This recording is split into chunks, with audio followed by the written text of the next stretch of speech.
My name is Piotr Duszynski, and this topic is about active defense in practice. I'll go quite rapidly through the slides because I have quite a lot of them. So keep your shoes on and okay, let's start. So basically, shortly about me, I'm a security consultant at Trustwave, Spiderlabs. Basically, I enjoy security and among other things, but let's move to another slide. So this presentation is about the results of my private research of using active defense in practice. The first part will be about the new technique that I have developed to basically to slow down your attackers, to keep them out from staying low profile while they analyze your system, and providing them as little information as only possible. The second part will be example based, and I will present you new attacks for the software that I have taken from the internet. This is the software that is used for scanning and exploiting your systems. So basically, at the end, there will be a POC demo for one of the well-known port scanners. I hope you like it. So basically, we can start with the first part. This part is mainly focused on the reconnaissance phase. So basically, the most important part of every reconnaissance phase is the port scan. I have taken on my target Nmap because, as we know, it's the most popular tool. So basically, it's quite possible that somebody will be using to scan your system. Here we have a typical example where somebody is trying to scan your system. He gets all of the information, all of the running services within an instance. And yeah, that's not exactly what we'd like to share with our, let's say, offenders. Basically, this information can be used as another steps to carry out some more sophisticated attacks. So I thought, what would be the worst case scenario for a person scanning or trying to get a view of your running services on your system? So basically, what if, for example, all of the ports were open, and what if on every port there was actually a valid, or it appears to be a valid service listening, and your attacker has to basically, as usual, get a view of all running valid services on your remote system. So basically, I wrote this tool, which is proof of concept and still work in progress, that basically implements that idea. So when you want to get a full view of the remote system, like you go through all of the ports, try to get all of the services identified, well, your attacker will need a lot of patience because, as I've seen, basically, as I've tested, well, all of the ports will be open. He will have to send like about 120 megabytes of data, and the scan will take approximately. Right, stop talking. So we have a tradition at DEFCON. First time speakers need to do a shot on stage. Let's give them a round of applause for getting selected.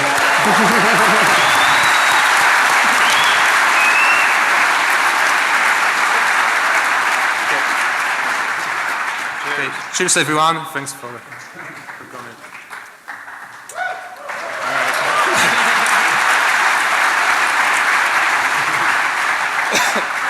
Now we have to see if he can pick up where he left off in the technical talk. So you guys judge how well he does. I'm from Poland. Come on, it's just one shot. So coming back, yeah. So basically, our attackers get nice, juicy output. 65,000 or more valid services identified by Nmap. Of course, I focus on Nmap, but basically it can be any other port scanner, but since it's so popular, so why not that too. If you go through the listing, you can see different services like telnet. There's even a backdoor, if you can see. So basically, among that, there's somewhere probably your service running, which is valid and could be possibly exploited. But yeah, try to find it. It's not so easy, I guess. And somewhere in when the attackers go through your through the service scan, they can find a hidden message. So basically,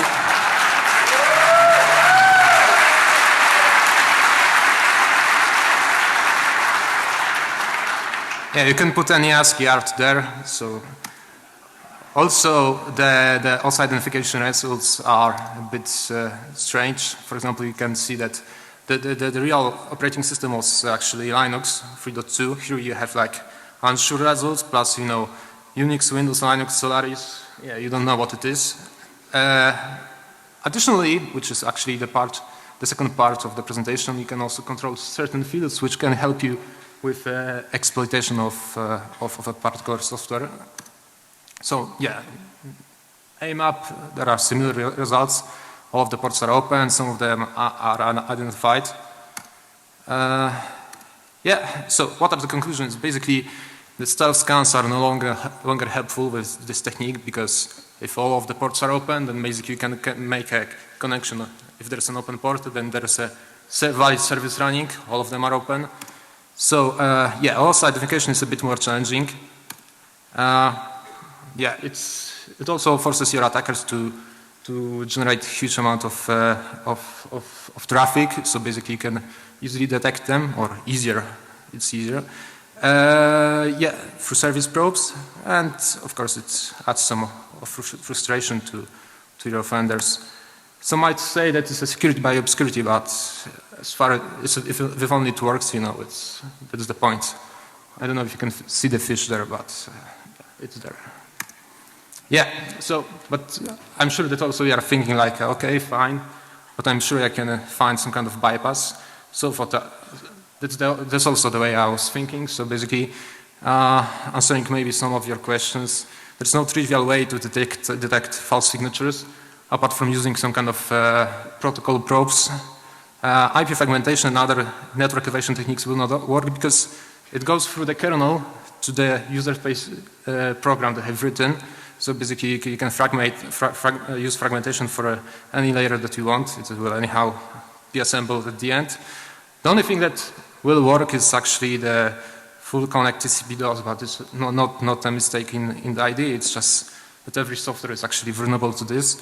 I've made some tests. You can always try to mitigate this by using some of the tool parameters, or just try to use IP tables with traffic shaper. Also, if you have any ideas, you know, for the bypass, send them to the mailing list. I'll try to fix the software, or I don't know, implement your ID.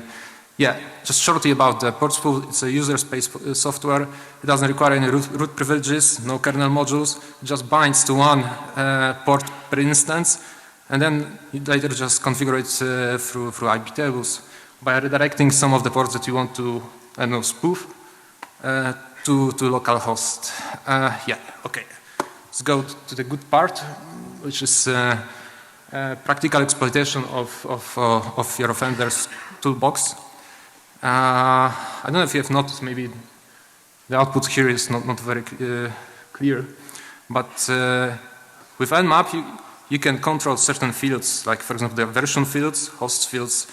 That gives you basically a nice attack vector possibilities. So it went to the internet, looked for Google. We've Googled for some software that could be exploited with that. And basically the first example is, okay, it's still anonymous because the author haven't responded to me.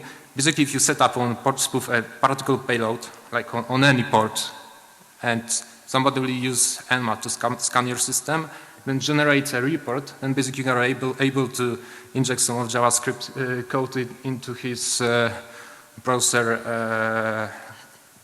let's say context, when he'll be browsing the report on his computer. There's actually a nice thing about it, because for example, if he launches Safari and goes through the results, and basically same origin policy doesn't apply for file URI handlers. It's actually my friend Mikel told me this one. So there's a simple exploitation vector for this one, like port 17. You can have one of them. The next example is like non-Nmap. So we don't stick to Nmap all the time. It's just a proof of concept. You can basically exploit, for example, the McAfee superscan. It was fixed, I think, a few days ago. But basically, if anyone would scan your system with this particular tool and later generate a report, then you will be able also to inject JavaScript code into his browser context. Later, you can, for example, use Beef or any other tool to do some post-exploitation. It really depends on you what are going to do. Yeah, this is actually a real exploit from the internet. So I don't know if you can see the exact vulnerable line, but it's here.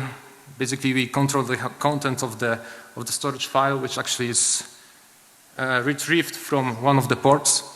So what happens here is if we set up a payload, for example, whoami on port 80, which is actually to which the exploit will connect. Well, if somebody will launch the exploit against your system, he will get an additional context, which is root. So basically, you are able to execute or to do OS command injection in somebody's shell. If somebody is launching, for example, an exploit against your system. What's nice about this, you can also create, for example, a weaponized version of this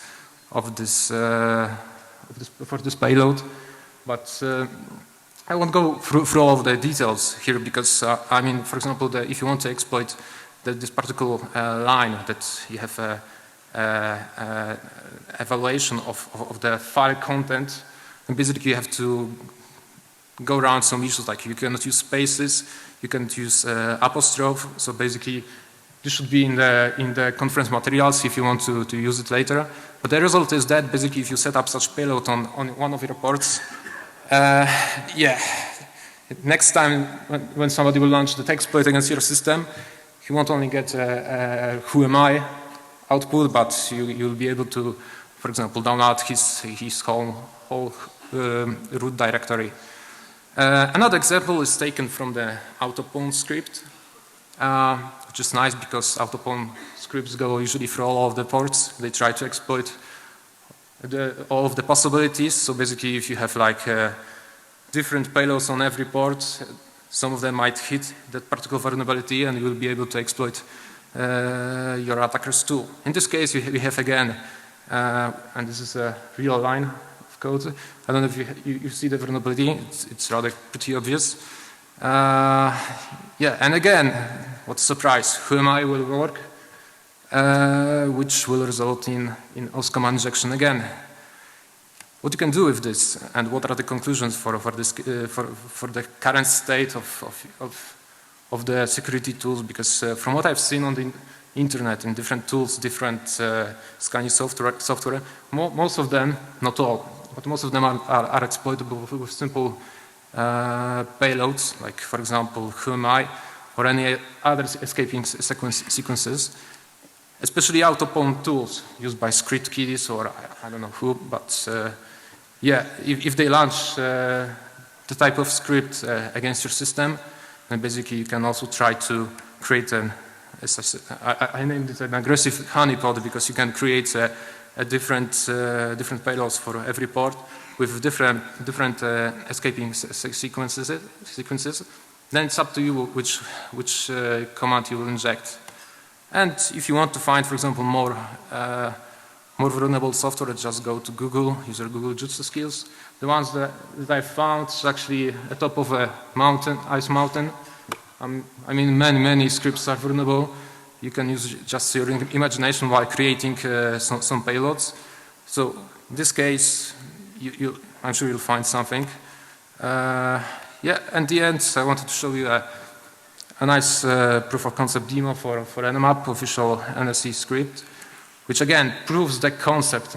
It's nothing against the tool itself. Okay, that's right. Okay.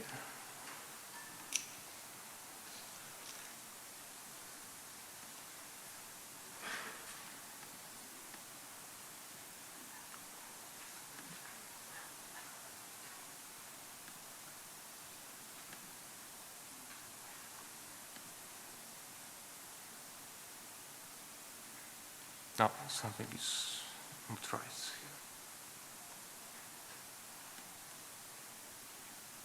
Can you see it? Yeah. No? Okay.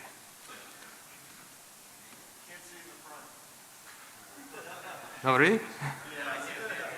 And then.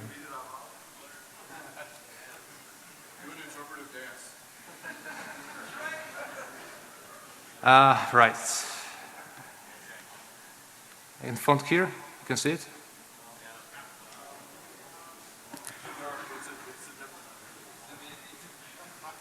Amazing.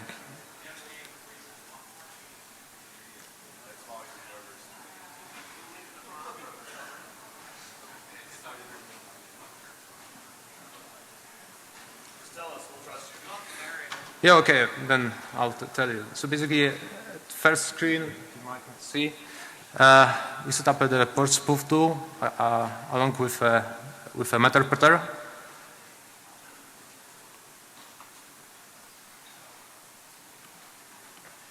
Second one, we scan the remote system. We want to check actually what's on the port 80. You can see that there is an Apache HTTP IBM Lotus Domino in the old version that's exploitable. So basically what we can do, so yeah, here is a reverse handler on Metasploit.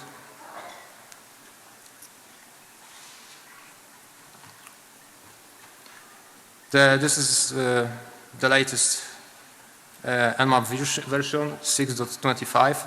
So you have that. If you have that, it's still vulnerable. And this is the exact HTTP domino and password script, which basically will result in remote arbitrary file upload. So if you launch that against, for example, the system running port spoof, you'll be able to upload an arbitrary file, overwrite any file that's accessible with Nmap privileges. In this case, I have written the script itself. So the next time, because someone might think that it's strange that there are some strange results in the Nmap output.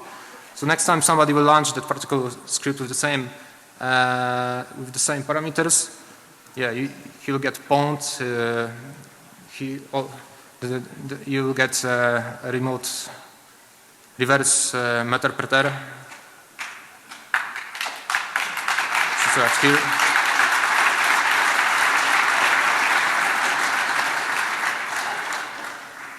I know the quality is a bit low, but if you want to just go to the main website, you can view it online.